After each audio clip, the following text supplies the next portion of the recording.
चौथी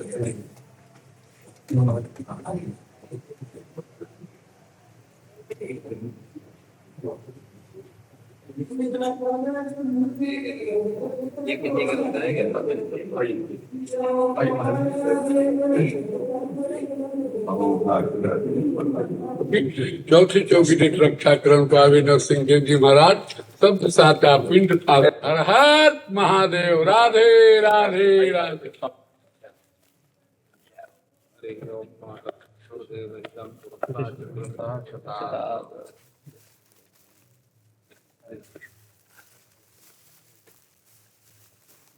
वैसे आप सबके चरणों में बैठते हैं। नहीं महाराज जी, बड़ा खराब होने नहीं आप राजी महाराज जी।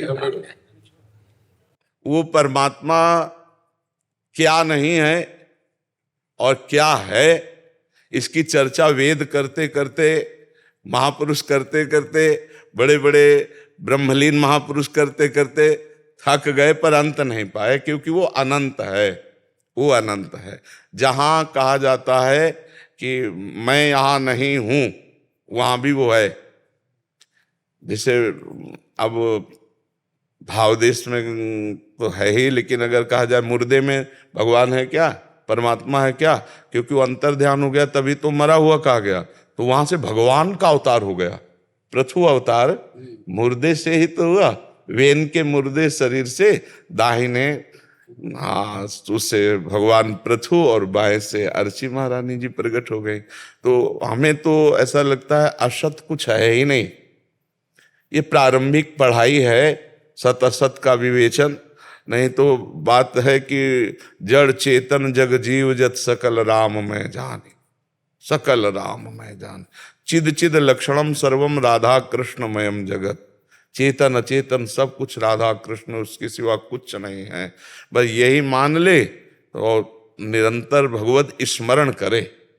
स्मरण विहीन ज्ञान प्रयोग में नहीं आएगा।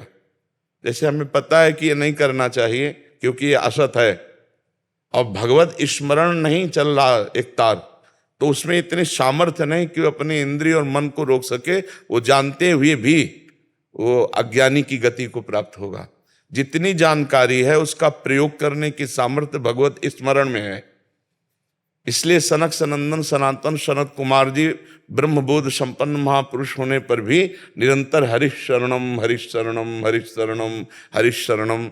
नहीं तो वो तो आत्मज्ञान से पूर्ण है, वही हरि है, वही सब कुछ है। तो लेकिन वो फिर क्यों वो हमें आदर्श रूप से दिखा रहे कि जो ज्ञान है उसकी सार्थकता है इसी में कि हर समय भगवत स्मरण, लीला गायन, लीला श्रवण, यही होता। भगवान शिव पूर्ण है, परमात्मा है, लेकिन वो भी भगवान की लीला गायन करते हैं, भगवान का नाम जप करते हैं।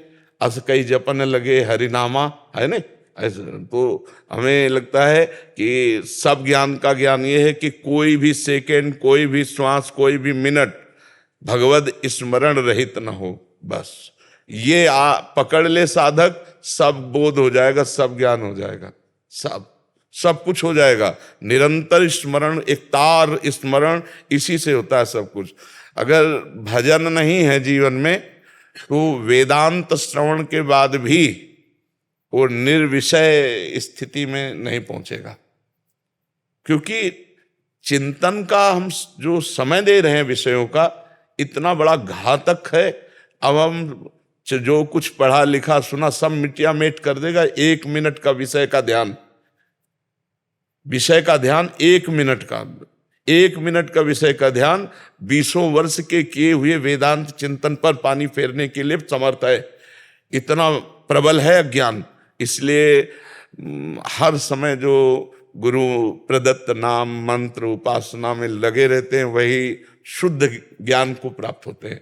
नहीं, अशुद्ध ज्ञान क्या होता है कि दूसरों को उपदेश कर दिया, लेकिन हमारी स्थिति इंद्रिय और मन की गुलामी में है तो बात बनी नहीं। जब इंद्रिय और मन हमारे अधीन हो जाए तब तो बात समझ में आवे। इनका चिंतन शून्य हो जाना ये ज्ञान का परम लाभ है। विषय चिंतन, जगत चिंतन सब छूट गया। एकमात्र वो अपने स्वरूप में स्थित है या भगवान के चिंतन में लीन है। तभी बात तो समझ में आएगी, नहीं तो उपासक को बहुत सावधानी पूर्वक अपने चित्त को प्रभु में लगाते रहना चाहिए। बस खास बात यही है, वो परमात्मा कैसा है अनुभव में स्वयं आ जाएगा, स्वयं अनुभव में आ जाएगा।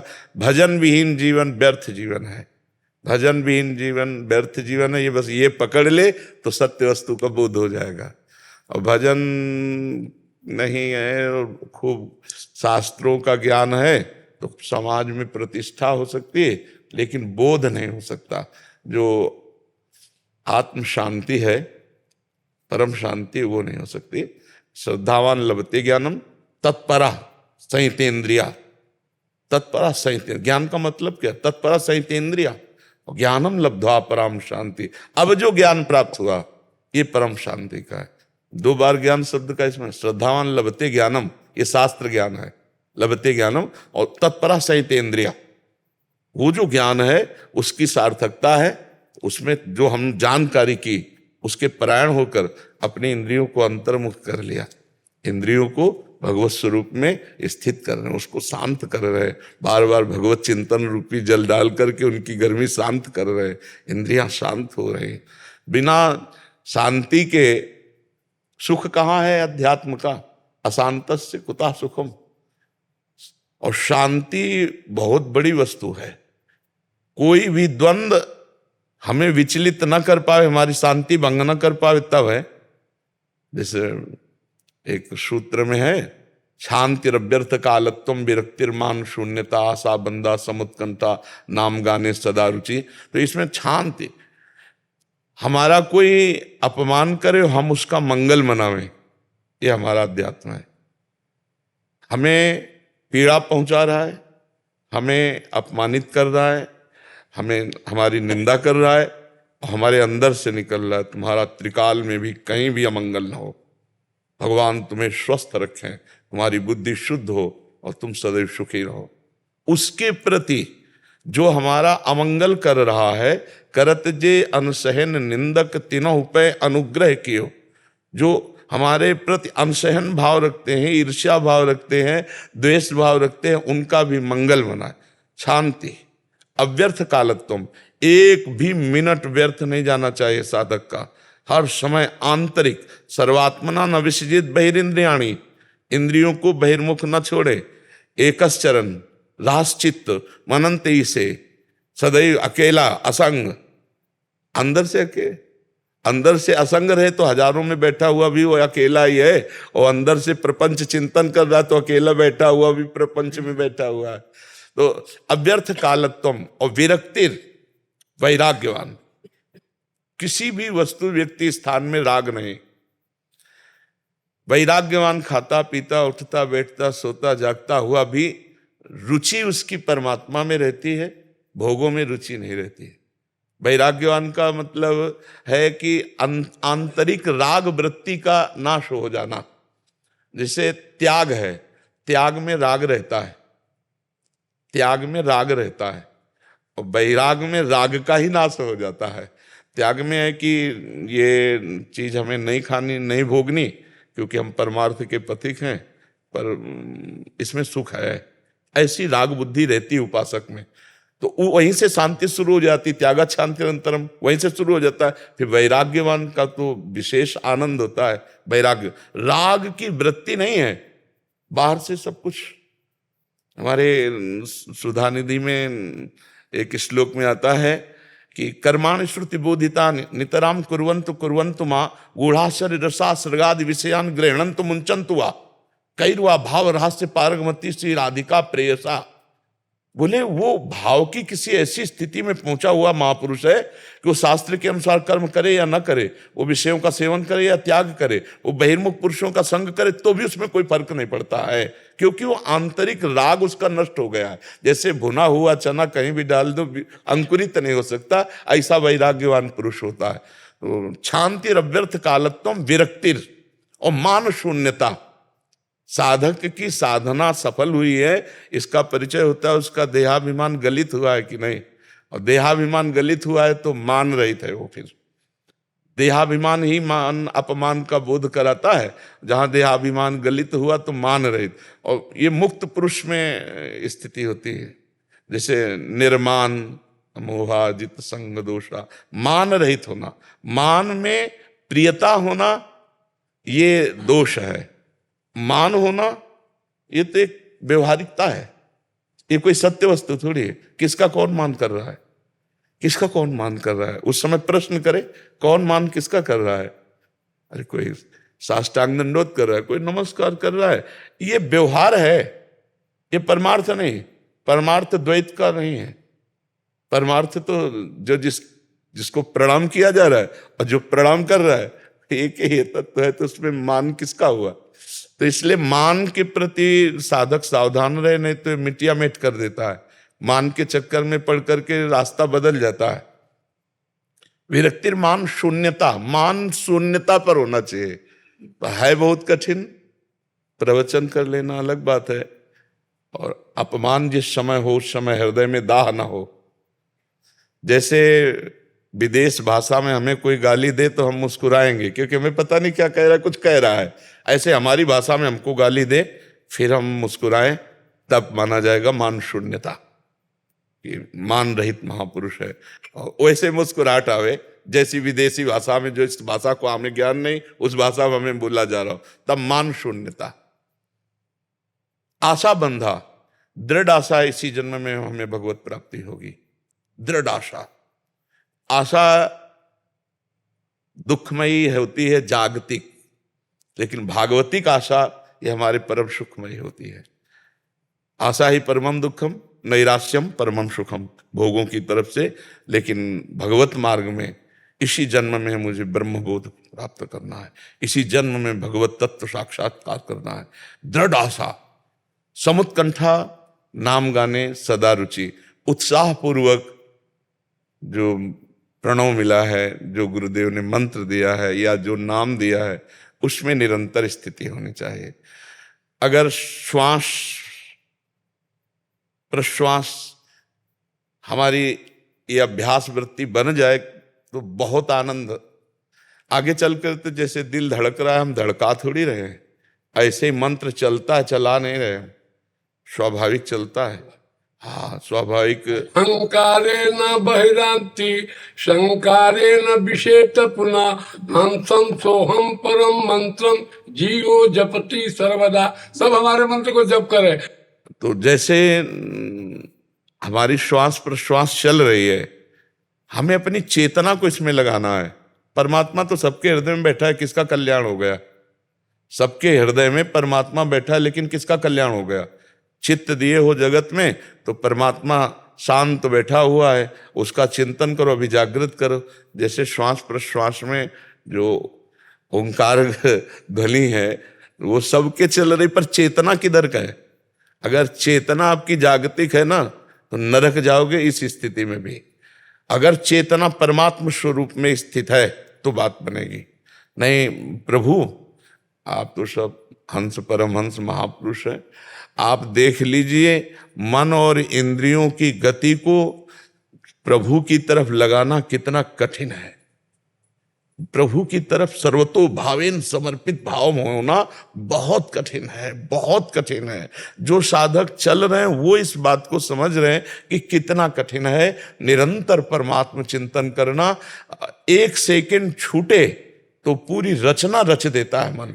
मतलब सब कुछ ज्ञान होते हुए, सब जानते हुए, सब समझते हुए, फिर भी ये संकल्प कर रहा है संसार की तरफ का। मन का जो स्वरूप देखा गया बचपन से अभी तक, तो उसका यही स्वरूप है। उसके ऊपर चढ़े बैठे रहो बस, तभी है। छोड़ दिया तो कितनी ऊंचाई से गिराएगा पता नहीं, कितनी ऊंचाई से गिराएगा इसका पता नहीं। सौभरी जी महाराज ना, हमारे यही सौभरी वन है, सौभरी जी महाराज मछली की क्रीड़ा को देख करके 50 मानधाता की पुत्रियों से ब्याह किया, 50 राजकुमारियों से। सौभरी जी का चरित्र आता है ना। हाँ, तो बहुत विचित्र मन है जिनको इतनी सामर्थ्य है कि यमुना के जल को स्तंभित करके निर्विघ्न भजन करने के लिए वहां जमुना जल में बैठे हैं, जहां मतलब अपने एक मिनट नहीं बैठ सकते, 1 मिनट कहाँ पर आप अपने प्राण रोक सकते हैं क्या जल के अंदर की? वो तो कितने समय से समाधिस्थ थे। आंख खोला, देखा मछली क्रीड़ा कर रही, तो सोचा मैथुन में तो सुख है, बस फंस गए। उन्होंने श्लोक का संगम त्यजेत मिथुन व्रति नाम मुमुक्षु। मुमुक्षु को चाहिए कि ऐसे संग का त्याग कर दे जहां मैथुन संपर्क हो रहा हो, चाहे पशु पक्षी या कोई मनुष्य या कोई ऐसे। बहुत एक दृष्टि में मछली की दृष्टि, मछली में कौन से अंग प्रत्यंग ऐसे काम वाले थे कि देख करके महाराज के हृदय में मदन जाग गया? मछली में कोई ऐसे अंग प्रत्यंग थे क्या? तो ये बहुत सावधानी की जरूरत है। हर समय चढ़े बैठे रहो मन पर, नाम और मंत्र और उपासना इसी के रंग में, बिल्कुल परवाह मत करो। योगक्षेमम हम वो ठाकुर जी करेंगे, अपने चिंता नहीं करने की भगत की व्यवस्था से। हम भगत की व्यवस्था नहीं, हम भगवान की व्यवस्था वाले। तो ये आनंद पूर्वक भगवत चिंतन ही जीवन का सार है। पूरे जीवन, पूरे शास्त्रों का, संत महात्माओं के चरण रज के प्रताप का यही निर्णय पाया है, हर समय निरंतर स्मरण, स्मृति। पूरी गीता सुनने के बाद अर्जुन जी ने क्या कहा? नष्टो मोह स्मृतिर्लब्धा। स्मृति इसी का नाश करता है ये विषय ध्यान। जहाँ हमारा 1 मिनट छूटा, विषय चिंतन बना, विषय ध्यान बना, बस ये इसका काम ही है स्मृति का नाश करना। बस स्मृति में विषय मधुर मधुर आने लगा पुरुष का, तो किया कराया सब नष्ट हो गया। बहुत बहुत कृपा संत जन दर्शन दी। उत्पद पाद पंकज पलास विलास भक्ता क्रमया ग्रथित मुद्रग्रथियन्ति संता तदेन्न रिक्त मतयो यतयोयपि रुद्राभिषेको गरुणा स्मरणं भज वासुदेवं भज वासुदेवं। जन्मना जायते शूद्रः संस्कारा द्विजुच्यते वेद पाठित भवेत् ब्रह्म जानेति ब्राह्मणा। तो हम लोगों को, सारे लोगों को जातियों का भेद मिटा करके एक होना पड़ेगा।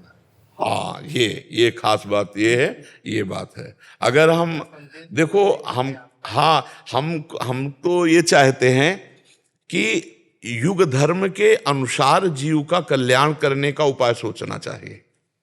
अब इस समय जो वातावरण चल पड़ा है, इसमें एकमात्र भगवान नाम ही हमें ढूंढने में मिला है। एकमात्र अगर भगवान नाम के आश्रित जीव हो जाए तो कल्याण हो सकता है, अन्यथा बहुत ही। अब जैसे हमारे अध्यात्म की नींव है ब्रह्मचर्य, और फैल रहा है गर्लफ्रेंड बॉयफ्रेंड, ये सब। हमारे अध्यात्म का नींव है आहार। कहाँ से आहार शुद्धि आवे? कहाँ से? आप विचार करके देखो, लोग अधर्माचरण करके पैसा कमा रहे हैं और हमको भिक्षा में देंगे तो हमारी बुद्धि धर्म में कैसे हो जाएगी? आखिरकार हमें खाना है, हमें पीना है, हमें वस्त्र पहनना, हमें जीना है, तो समाज में तो है। समाज हमारा किस दिशा को जा रहा है?